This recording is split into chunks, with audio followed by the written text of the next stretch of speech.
yesterday we looked at the SEC. Today we're going to take a look at the Big Ten win totals for every single team in the Big Ten. A reshaped Big Ten this year, of course, added 4 Pac-12 schools for the 2024 season: Oregon, Washington, Southern Cal, and UCLA. In the comment section of yesterday's video about the SEC win totals, several of you said you wanted to see a video about the Big Ten. So here you go. We're going to go through the Vegas win totals for each of the Big Ten teams. I'll give you my thoughts on several of the teams, and we'll look at several of the teams' schedules too. Because just like I said yesterday, it's not as easy as looking at a team or picking a team, Ohio State, Michigan, Penn State, whoever it happens to be, and go, well, I think they're going to win 10 games. You really have to look at these schedules, more so now than ever. The divisions are gone. 4 new teams within the conference. Teams are going to be playing teams they're not used to playing on the road and environments they're not used to playing in. Some teams are going to have more difficult schedules than others. It's just the way it's going to be. So you're going to really have to pay even closer attention to schedules this season, I think, than what we've had to in the past. But you can see on the screen Ohio State. Now, this goes in order, and this is according to FanDuel. Ohio State projected 10.5 wins. You're going to notice something here in a second. If you remember yesterday from the SEC version of this video, Georgia was the only team with a win total of 10.5 or higher. Georgia was at 10.5. There were a couple of teams at 9.5. The Big Ten is going to have 2 teams at 10.5. So not as clear-cut a favorite in the Big Ten as you have in the SEC. Not that Georgia's a huge favorite. They're not. They've got a tough schedule on the road at Ole Miss, on the road at Bama, on the road at Texas. There are several teams in the SEC, obviously, that could win the conference. The same is true for the Big Ten, but from an odds perspective, in terms of total number of wins, only 1 team in the SEC with a win total of 10.5 or higher, whereas the Big Ten, as you'll see in a minute, has 2. First is Ohio State. Their overall win total, 10.5. Now, again, just a quick reminder, this is a betting number. So this is, people bet on this. So over 10.5 wins, under 10.5 wins. So if you think Ohio State's going 11-1 or 12-0, these are regular season numbers only. If you think they're going 11-1 or 12-0, you would bet the over on their win total of 10.5. If you think they're going to go 10-2, 9-3, 8-4, 7-5, whatever, you'd bet the under 10.5. So this is just a projected win total here. So you see Ohio State at 10.5. The other team, by the way, is Oregon at 10.5, one of the newcomers to the Big Ten. But let's start with Ohio State. And, of course, they play each other this year, which we're going to take a look at here right now. Let's see, close that. This is the Michigan schedule. We'll pull up Ohio State first since we're starting there. But here's the Ohio State schedule, so take a look at it. Do you think they can win more than 10.5 of these games, basically 11 or more of these games? Akron and Western Michigan to start things off in the non-con. Most likely going to win those. An off week, and then Marshall, 3-0, it looks like, for Ohio State. They'll be huge, significant favorites in all 3 of those games. We've been making fun of Michigan for the last few years for their non-con schedule. Michigan went 2 or 3 years in a row without playing a Power 5 team in the non-con during the regular season. Ohio State returning the favorite this year. All 3 of their non-con games are group of 5 teams. Akron, Western Michigan, and Marshall should be 3-0. Then they go on the road to Michigan State. You'll see in a minute when we get to Michigan State, they're not expected to be very good this year, at least according to the Vegas win total numbers. This should, again, be a pretty easy victory for Ohio State. I know they got a new quarterback, but they returned a ton of talent from last year. Feels like an important year for Ryan Day. I don't think it's a make or break year. All this talk about, if Ryan Day loses to Michigan, he's getting fired. No, he's not. He's not. If Ryan Day goes 11-1 again with a loss to Michigan, they're going to be probably a 5 seed in the college football playoff. They're not getting fired for that. But anyway, that's a different video. But on the road at Michigan State, again, a huge favorite there. Home against Iowa. This could be an interesting game. I think this will be Will Howard's first test at quarterback, if that's the way it's headed at Ohio State, is for Will Howard to take over at QB. They're loaded at wide receiver and running back again with the addition of Quinshon Judkins, plus Travion Henderson's returning the backfield as well. Mecca Ibuka catching the ball. They're loaded, but Iowa will have a legit defense. Now, they're not a great team overall. I think we've learned that over the last several years, but they've got one of the best defenses in the country year in and year out lately. A game Ohio State will be a big favorite in, and it's at home. You would expect them to win that one. Here's where it starts to get tricky. On the road at Oregon. Now, I mentioned Ohio State win total 10.5, Oregon win total 10.5. This is the Vegas number. In my opinion, honestly, whoever wins this game right here between Ohio State and Oregon is probably going over that number of 10.5 wins. Both Ohio State and Oregon projected at 10.5. Whoever wins this game, I think they go over 10.5. Whoever loses this game, they could still go over the 10.5 if this is their only loss. but it becomes a lot harder because you got no room for error after that in terms of finishing over the 10.5 wins. But whoever wins probably sailing over that 10.5 number. On the road at Oregon, it's a tough place to play. You can say what you want about the Pac-12 sort of environments. Oregon is a legit home field advantage. And this is going to be a great game here early in October 12th, Ohio State on the road at Oregon. Bye week after that, Nebraska. Nebraska will probably be a little bit better this year 2 under Matt Rule. You look at Matt Rule's track record at jobs he's taken over. He's taken significant steps forward in the second and third years in a lot of cases, and a lot of people expect that again here at Nebraska. They brought Dylan Raiola in. He's probably going to be their starter, true freshman, 5-star quarterback. How far along is he at this point in the season? Now, Dylan Raiola may end up being great. I still don't think Nebraska's got the pieces around him to be able to beat somebody like an Ohio State. Again, it's at home for Ohio State as well, another big advantage. On the road at Penn State. Now, this is tricky here because I think Ohio State's better than Nebraska. I think they're better than Penn State. But playing these two teams back-to-back could be a little tricky, right?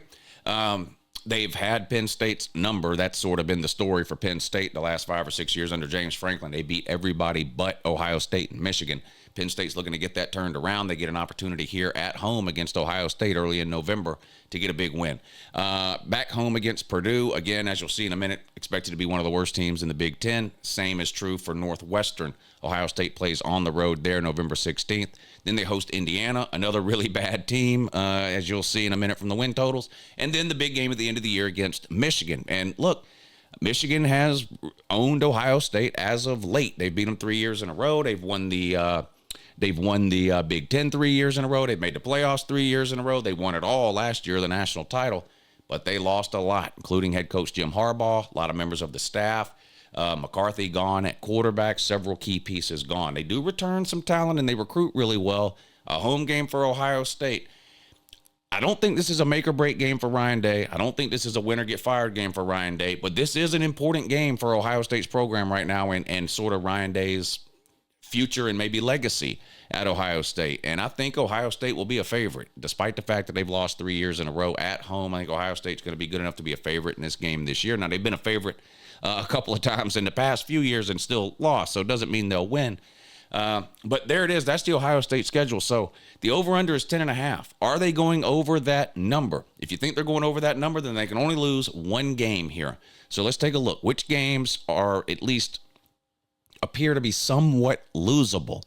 I don't see a losable game here. Akron, Western Michigan, Marshall, Michigan State, even Iowa. I don't think Iowa can score enough points to keep up with Ohio State. At Oregon is definitely a losable game. In fact, Oregon may even be favored in that game. And it's going to be a great game. Could Ohio State win? Yes, of course they could. But Oregon could win too. You at least have to consider the possibility Ohio State could drop that game. I also think it's possible they drop one of these two between Nebraska and Penn State. Not likely, but possible. And then these last three games here, or not the last three of the last four, Purdue, Northwestern, and Indiana, those are three of the worst teams in the Big Ten. They should win all of those, no problem. Then you got the big matchup at the end of the year with Michigan. It's going to come down to the Oregon-Michigan game, right? If they win one of those, they're likely going over the 10.5. It's possible they lose one and then trip up maybe against Penn State or a Nebraska, although less than a 50% chance of that. I think 10.5 is probably the right number for Ohio State. There's no obvious bet, I don't think, one way or the other on that 10.5 number.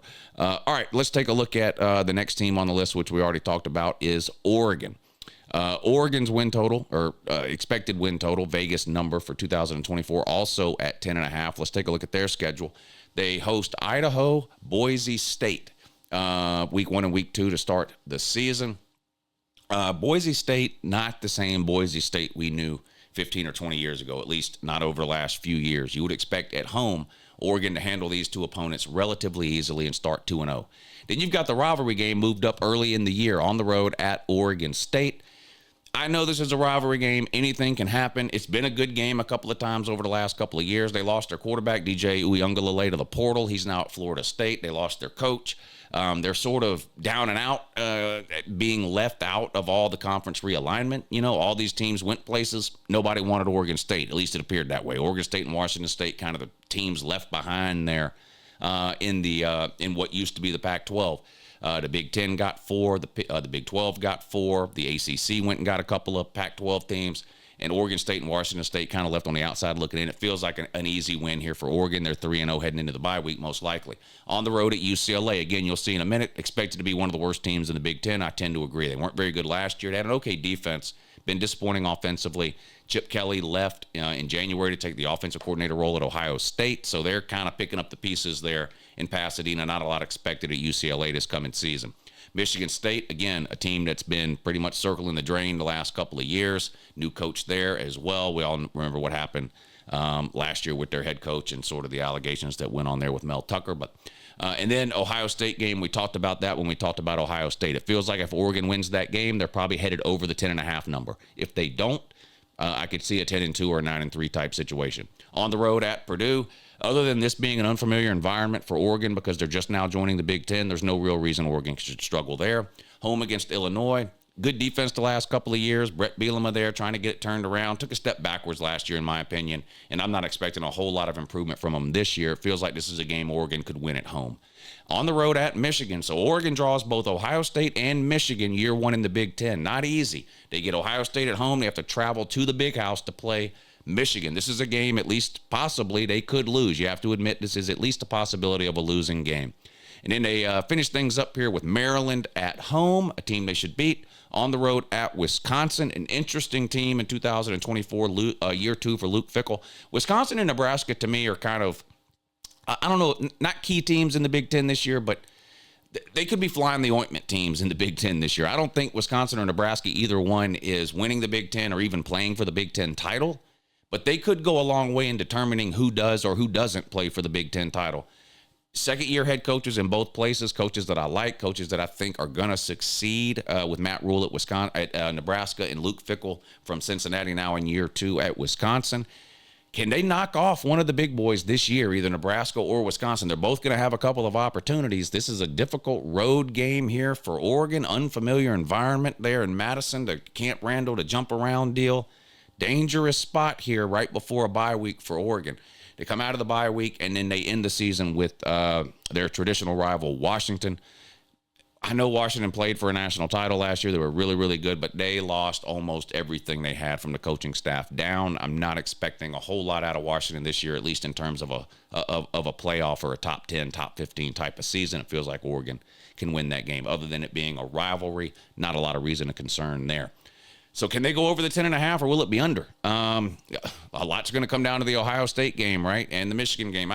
Oregon may be a favorite at Michigan by the time this game is played. I don't know if there's an early line out on that game. It's at Michigan. Maybe it's around to pick 'em. Maybe one team or the other is favored by a couple of points. We'll see where those two teams are at by the time this game is played in early November.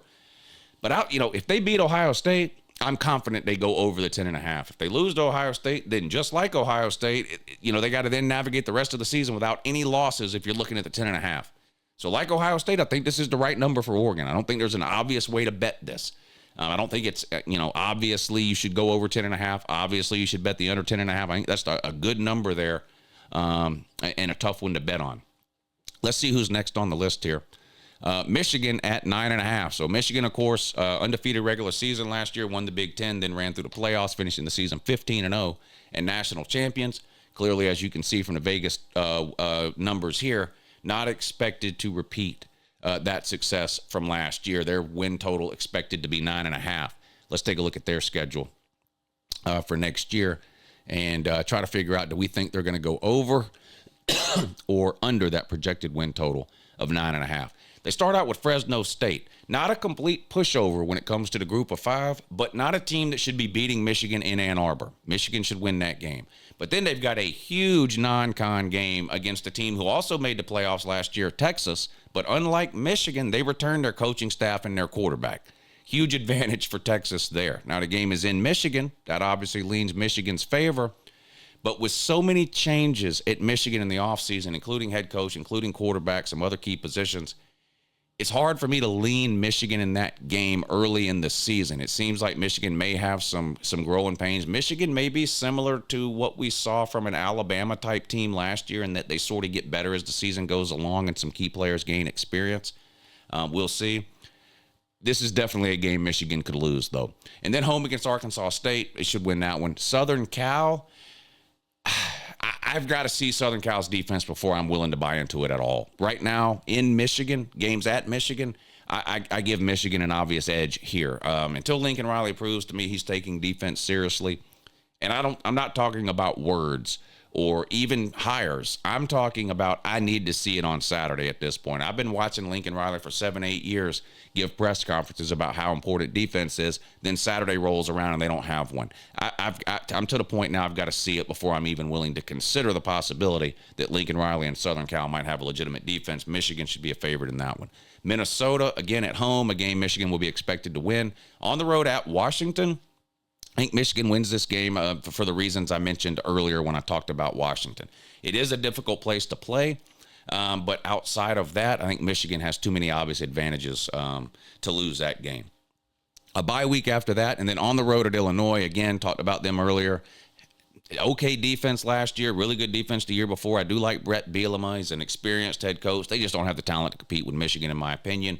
Michigan will be a big favorite there. Michigan State, an in-state rivalry game, one that Michigan has dominated primarily over the last decade or so. I expect that to continue at home in Ann Arbor for Michigan this year. And then Oregon. Now, this is not going to be an easy game. Oregon may be a better team than Michigan. Now, they do have to play in Michigan at Ann Arbor, and this is going to be sort of a test for Oregon here, navigating their way through the Big Ten, getting up to this point. We're at November 2nd now.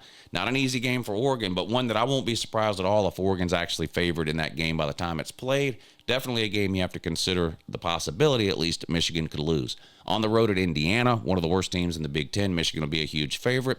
Northwestern, same thing. They had sort of a pop year last year. It was weird, too, because they got rid of their coach like a couple of weeks before the season started, coming off of a horrible year. I think they won one game the year before, something like that, maybe 2 or 3, and ended up winning, 8, 9 games, something like that last year. So a big turnaround. I expect another drop-off this year at Northwestern. Michigan should handle business there. On the road at Ohio State, again, this is a game Michigan has dominated. I get that, and I'm willing to give Michigan the benefit of the doubt in terms of a point spread here. So, let's say I think Ohio State is 10 points better than Michigan. I might make the point spread 6 or 7 points. I mean, I've got to, I need to see Ryan Day and Ohio State beat Michigan again. I think they probably will this year. This aren't prediction videos. I do prediction videos later in the offseason, usually around May or June. But I think Ohio State at home at this point in the season will be a favorite over Michigan. You have to at least consider the possibility, for the purposes of this video, that this is a game Michigan could lose. So you have Ohio State. You've got Oregon. You've got on the road at Washington, and you've got Texas. To me, that's 4 games that possibly Michigan could lose. Now, do I think they're going to lose all of those games? Maybe, maybe not. Could they trip up against one of these other teams on the road at Illinois, a rivalry game against Michigan State? Does Oregon beat them up a little and they drop a game on the road at Indiana? I'd be shocked if that happened. But again, their projected win total is 9.5, so they have to lose 4 of these games for the under to hit, or 3. I'm sorry. They only have to lose 3 games for the under to hit. I would take the under on Michigan. I do think Michigan will lose 3 regular season games in 2024. Which 3? Well, I'll let you know that when I do the prediction videos in May or June. But for betting purposes, this is the first number we've come across here in the Big Ten that I would be comfortable making a bet on right now. I would put a little bit of money under Michigan, 9.5 wins. So let's see who's next on the list here after Michigan. Penn State also listed at 9.5 wins. It's going to be interesting to take a look at their schedule here because, of course, the schedule that teams play is going to go a long way towards determining what a lot of these teams' final records end up being. But here's Penn State here. Let's take a look at their schedule for 2024. They open up with a Power 5 game on the road at West Virginia, a surprisingly good West Virginia team last year anyway. They were projected to finish last in the Big 12. They ended up winning, I think, 8 or 9 games, gave Neil Brown an extension, which I think was a mistake, by the way. And Penn State does have to travel and play them there. This is a rivalry game. These two teams absolutely hate each other. It's not quite the level of a West Virginia and Pitt, but it's up there. I just think Penn State's too talented to lose to West Virginia. And I know it seems like I'm the world's biggest James Franklin fan, and I do like James Franklin, but I'm going to go ahead and tell you right now, if Penn State loses this game on the road to West Virginia, I will be completely off the James Franklin bandwagon. It's year 2 at quarterback for Drew Aller. He should take a significant step forward. They've got some of the best running backs in the country, led by Nick Singleton. Their defense is going to be really, really good again. They need help at the wide receiver position, and Drew Aller's got to play a lot better. And most importantly, James Franklin's just got to start winning. He's just got to start winning more than 9 or 10 games and playing in a bowl game that nobody watches. I don't know if that'll happen this year, but you can't be losing games to teams like West Virginia. If that happens, I'm completely off the Franklin bandwagon at that point. First home game, week 2, Bowling Green. Huge favorite for Penn State, will be a huge favorite there. Same thing with Kent State after a bye week. Illinois, again, probably one of the worst teams in the Big Ten, at least bottom 5 or 6. UCLA, same thing, not expecting much for them. First tough game really on the road at Southern Cal, October 12th. So what is this, the 6th game of the season? I think Penn State will be 5-0 when they travel out to L.A. to take on the Trojans. This will be an interesting game. A Lincoln Riley offense against a really, really good Penn State defense. I think it comes down to how improved, if at all, that Southern Cal defense is going to be. Like I said, I don't trust it at all until I see it. So if you're asking me right now, I think Penn State's better than Southern Cal and can win this game. If the season starts and somehow Lincoln Riley's light bulb has finally gone off and they have a defense that resembles anything close to being competent, I could see Southern Cal maybe winning this game at home. We'll see. A bye week on the road at Wisconsin and Ohio State at home in back-to-back weeks. I'll be shocked if they win both of these games. Nothing against Penn State, nothing against James Franklin. These are 2 difficult games here. On the road at Wisconsin. I think Penn State's better than Wisconsin, but you got to play them there. That's a difficult environment, and I expect Wisconsin to take a step forward here year 2 under Luke Fickell. And then Ohio State, I don't need to say anything else about that. I mean, they're one of the best teams in the country. They're absolutely loaded. You do get them at home. Outside of that, though, there's every other advantage goes to Ohio State, I think. Penn State's got good running backs. So does Ohio State. The wide receivers. Penn State's got a good defense. So does Ohio State. The wide receiver edge to Ohio State, obviously. Quarterback, we'll see. How much better does Will Howard or does Drew Aller get at Penn State? And what does Will Howard look like running the Ohio State offense? We'll figure all that out. But Ohio State, even though it's in Penn State, Ohio State will be a favorite there. That's a dangerous 2-game stretch right there. And then Washington, which also is no gimme, especially if you get beat up 2 weeks in a row here. If you lose to Wisconsin and Ohio State and you sort of limp back home to take on a Washington team, this could be a dangerous spot too. On the road at Purdue and on the road at Minnesota, 2 games you absolutely have to win against bad teams there. And then Maryland to wrap up the regular season at home on November 30th. So again, they've got the win total for Penn State at 9.5, okay? That means they have to go 10-2 or better to hit the over. If you think they're going to lose 3 games or more, you'd bet the under on that 9.5. I'm leaning towards the under here for Penn State.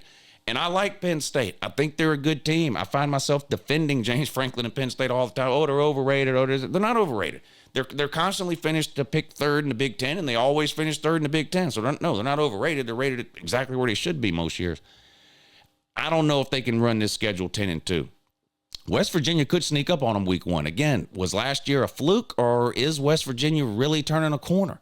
If they are a game there, I don't think Penn State will lose. And I already told you if they do, all bets are off for me. I'm totally done with Franklin if they do lose this game. But maybe they lose that one. At Southern Cal, maybe. At Wisconsin, Ohio State, they could definitely lose both of those. Washington, maybe. I'm going to take the under 9.5 here for Penn State. This looks like a 9-3 type of season here to me for Penn State. Who's next on the list after Penn State? It really starts to drop off at this point. Those 3 teams, you're really talking Ohio State, Oregon, Penn State, Michigan. Those are sort of the teams that are expected to maybe compete for the Big Ten championship. After that, there's a significant drop-off expected, at least in terms of number of wins. We go from 9.5 now all the way down to 7.5 with Southern Cal. Talked about them a little bit a few minutes ago in their defense, but let's take a look at their schedule. Again, first year in the Big Ten for Southern Cal, so a lot of long road trips, a lot of unfamiliar opponents and road games in unfamiliar environments.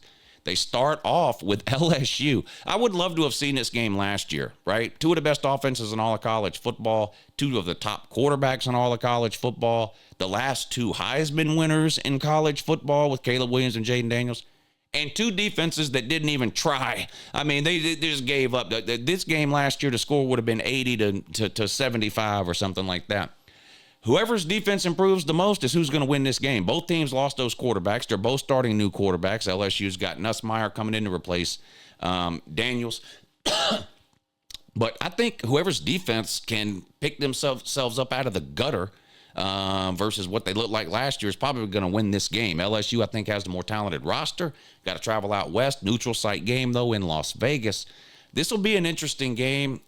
You got to consider the possibility, though, Southern Cal could lose this game. Again, we're talking about win totals here and whether a team goes over and under. So 7.5 wins, this is one they possibly could lose. Utah State at home, probably a win. On the road at Michigan, clearly they could lose that one. Home against Wisconsin, they could lose that one. On the road at Minnesota, got to win there. Not a great team. Yes, a road environment and a long way to go to play it. But Southern Cal, way more talented, way more well-coached, I think, than Minnesota. Got to get a win there. Home against Penn State, we just talked about that when we talked about Penn State, but Southern Cal could definitely lose that one. On the road at Maryland, another dangerous game here. If Penn State beats you up at home and you got to turn around and travel all the way across the country and play Maryland, a team that started out last year pretty hot before tailing off at the end of the year, this could be a potential loss that you don't see coming type of deal. Most people, myself included, think Southern Cal is better than Maryland, but we'll see where they're at this point in the year. Rutgers, again, a well-coached team that just doesn't have a ton of talent. You would expect Southern Cal to be able to beat them at home. At Washington, a familiar opponent and familiar environment here. Southern Cal and Washington both been in the Pac-12 for years. I think Southern Cal is a better team than Washington in 2024. Could lose it, maybe, but probably not. Nebraska, that's a losable game. And then a couple of rivalry games to close out the season at UCLA and home against Notre Dame. I'll take Notre Dame right now in that one. I think Notre Dame is going to be a good team in 2024. I think they go on the road and beat Southern Cal. At UCLA, you better find a way to win that. So the over-under is at 7.5. Do you want to bet the over? Do they go 8-4 or better? Or do you want to bet the under? Do they go 7-5 or worse? I'm leaning under again. I think Notre Dame definitely beats them. I think they could lose to UCLA. I think they could lose to Nebraska. They could lose to Washington. They could lose to Penn State. They could lose to Wisconsin. 5-7 is not out of the realm of possibility here for Southern Cal. They could go 5-7. I don't know that I would predict that. Again, I'll do my predictions in May or June, but I think 7.5 wins is a little bit too high. I'd take the under here on Southern Cal. Moving right along, Washington Huskies, what a drop-off this is from last year where they went undefeated 13-0, won a playoff game before losing in the national title to Michigan, finishing the season at 14-1, and runner-up. Here they are expected to get only 7.5 wins in 2024, their first season in the Big Ten. Let's look at Washington's schedule and see where they might trip up. Weber State and Eastern Michigan should be 2 wins out the gate for Washington, 2-0. Washington State, everything I said about Oregon State almost applies also to Washington State. They feel like the one that got left behind. I can't see Oregon State or Washington State winning a whole lot of games this year. I like Washington in that one. Northwestern, again, one of the worst teams in the Big Ten, or at least is expected to be, even though they had a surprisingly good year last year. I think you'll see in a minute when we get, I think their expected win total is 4.5 or 5 games, something like that. Got to win this one at home against Northwestern. At Rutgers, same thing. This is one of those games that, am I going to be shocked if Washington loses it? No. But if you think they're going over this number of 7.5 wins, this is a game they've got to win to get there. Michigan, they could lose that one. At Iowa, they could lose that one. A bye week and then another road game at Indiana. Probably be a favorite there. And then Southern Cal, we talked about that game just a few minutes ago when we did the Southern Cal video. So is it possible Washington loses that one? Yes, it is. At Penn State, that's a possible loss. UCLA, possible loss, although I do think Washington's better than UCLA. Bye week on the road at Oregon. Obviously, they could drop that one. So the win total set at 7.5. You think they're going over? Do you think they're going under? Let's see how many possible losses are on here. They could lose to Oregon. They could lose to UCLA. They could lose to Penn State. They could lose to Southern Cal. They could lose to Iowa. They could lose to Michigan. That's 6. This is a little tougher, but this feels like 6-6 to me. I would still lean under here on the win total. On the win total for Washington. Who's up next? We're getting into the real bad ones here. Nebraska, 7.5. Now, you might think 7.5 is not great. Nebraska would throw a parade if they won 7 or more games. They haven't made a bowl game in, 8 years? I think 2016 was the last time they made a bowl game. They've been through several coaches. None of them get over 500, even though they fired Bo Pelini back in 2015 or 2016, whatever it was, for only winning 9 games a year. They haven't even come close to that since then. But Matt Rule is in there. There's a lot of reasons to be excited if you're a Nebraska fan. Of course, we talked about it earlier, but they picked up Dylan Raiola in this year's recruiting class, and he's expected to be the starter there in year 1. Let's find Nebraska. How can we do that? You start clicking on teams until you see Nebraska. That's how you do it. That's exactly how you do it. Don't close that. Show me Nebraska on this list. Show me Nebraska on here. Come on, dummies. How am I not finding Nebraska? Does Northwestern play Nebraska? Does anybody play Nebraska? Hello, does anybody play Nebraska? Does Purdue play Nebraska? Yes, there's Nebraska. Thank you. I know what I'm doing, by the way. I'm a professional. Believe it or not, I've been doing this for 10 years. Facts. All right, here's Nebraska's schedule now. We just saw... Take one more look. Their expected win total, 7.5. So you think they're going over? Do you think they're going under? Here's the schedule. UTEP, you got to win that one. And then Colorado. Now, they dropped this game last year to Colorado. I haven't talked a lot about Colorado this offseason. Do I think Colorado's winning 11 or 12 games, making the playoffs? No. Do I think they're only going to win 3 or 4 games like they did last year? No. I think it's going to be somewhere in the middle. I think this will be a good game, and this is one of those games. If you want Nebraska to go over 7.5, this is probably one of those games they got to find a way to win. Back home against Northern Iowa, you should win that one. So you start out with these, 4 home games in a row: UTEP, Colorado, Northern Iowa, and Illinois. You can't go any worse than 3-1 there, or there's no way you're getting to 7.5 wins, and you may not even make a bowl game. You could be 4-0, but 3-1 needs to be the bare minimum there, coming out of that first 4 games all at home. On the road at Purdue, a game Nebraska's got to start winning. Look, if Nebraska's going to, forget bowl eligibility, if Nebraska's going to get up to the 8, 9, 10 win mark, which is obviously where they want to go, you start talking about playoff consideration and things like that in a 12-team playoff, or 14, which appears to be coming soon. These are the games you've got to start winning in your sleep. Illinois, Purdue, Rutgers. You've got to beat these teams. As long as you're losing to some combination of these teams, you're going to struggle to get where you want to go. Illinois, Purdue, Rutgers. 3 winnable games in a row. Really, every game on here up to the bye week is winnable. They could beat UTEP, Colorado, Northern Iowa, Illinois, Purdue, and Rutgers. Any more than 1 loss in those first 6 games should be unacceptable. These are bad teams. Bad teams. Colorado's the best team on that list. That tells you how bad the list is. All right, let's move on. At Indiana, you got to win that, because it gets harder from here on. At Ohio State is a likely loss. UCLA, 50-50. I think you're probably a little bit better than UCLA. Bye week at Southern Cal. Probably a loss, 50-50 maybe. Wisconsin, you could lose that one. Iowa, tough to score on them. So your first 6 or 7 games, you got to stack up a lot of wins. A lot of wins, because this is going to be tough this last half of the schedule. At Ohio State, home against UCLA, at Southern Cal, home against Wisconsin, and at Iowa. If you were to rank every team on here in terms of how tough of an opponent they are for Nebraska, the first 5 or 6 games would all be the easiest, and the last 5 or 6 would all be the hardest. So how many could they lose? They could lose to Iowa. They could lose to Wisconsin. They could lose to Southern Cal. They could lose to UCLA. They could lose to Ohio State. That's 5, 6 losses there. They could lose to Colorado, 7. I think 7.5 is the right number for Nebraska. There's no obvious way to bet that one, in my opinion. I could see them going 8-4 if they win a game or 2 in that last month of the season. I could see them going maybe 6-6 if they drop a couple of games in the first half of the season. I think that's the right number for them. 7.5 could go either way there. Also at 7.5 is Iowa. Not going to pull up their schedule. They're a boring team. They play good defense. They got no offense at all. Yes, they got a new offensive coordinator. Again, it's sort of the opposite of Southern Cal. Until I see Iowa march a football team out onto the field that understands what a first down is, it's hard for me to take them seriously. 7.5, I'll take the over just because they tend to win over 7.5. But again, you'd have to look at the schedule before you actually made that bet. In the interest of time, we're going to move on. Maryland also at 7.5. Wisconsin at 6.5. Now let's look at this one, because some people are higher on Wisconsin than others. I'm high on Wisconsin. My gut is to, if their projected win total is 6.5, my gut is to take the over without even thinking. But again, because the schedules are so different, we do need to look at the schedule and figure out, is this the right number for Wisconsin at 6.5? Here's their schedule. South Dakota, win. Alabama, a probable loss. At Southern Cal. This is the game that probably determines whether or not they go over or under that number. Do they beat the Southern Cals of the world, or do they lose to the Southern Cals of the world?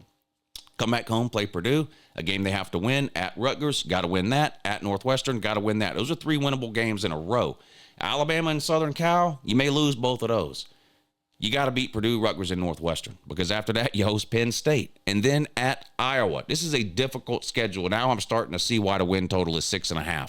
Doesn't get any easier. I think I might have said Nebraska, but clearly I'm talking about Wisconsin here. Oregon at home, at Nebraska. Those are losable games. And then Minnesota to close it out. You got to win that one. Minnesota win, Northwestern win, Rutgers win, Purdue win. That would be 4 wins. South Dakota would be 5 wins. So 5, well, Western Michigan would be 6. So maybe 6. Is that 6 guaranteed? Western Michigan, South Dakota, Purdue, Rutgers, Northwestern, Minnesota. You better beat those 6 teams. That's 6 wins right there. All you got to do then is win one more game to go over 6.5. Can you beat Nebraska? Can you beat Oregon, Iowa, Penn State, Southern Cal, or Bama? You're not going to beat all of them. Can you beat one of them? Can you beat 2 of them?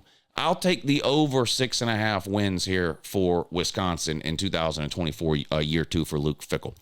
You're starting to get into some of the rest of the Big Ten win totals. Here you go.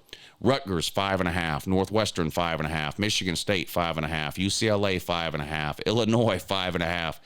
This is 1, 2, 3, 4, 5, 6, 7, 8. 8 Big Ten teams not even expected to be good enough to make a bowl game. Not going to go through all those teams' schedules. If you're one of those teams on there and you're trying to figure out whether to bet the over or the under on that win total, these are the teams you better beat. If you don't beat these teams on this list right here, you're going under your win total. Fact. If you do, you're probably going over. It's literally that simple. This is absolute garbage right here. This is 8 teams expected to not even make a bowl game. There you go. The win totals for 2024, all of the Big Ten teams. Let me know which teams you think are going over or under. Is there an obvious one to you that stands out, like this team is obviously going over that number, or this team is obviously going under that number? What are your best bets here for these over-unders on these win totals? And I've done the SEC yesterday, done the Big Ten now. Let me know in the comment section which conference you want me to do next, and we'll keep it going. But I do appreciate you watching. I hope you enjoy the rest of your day, and have a good morning.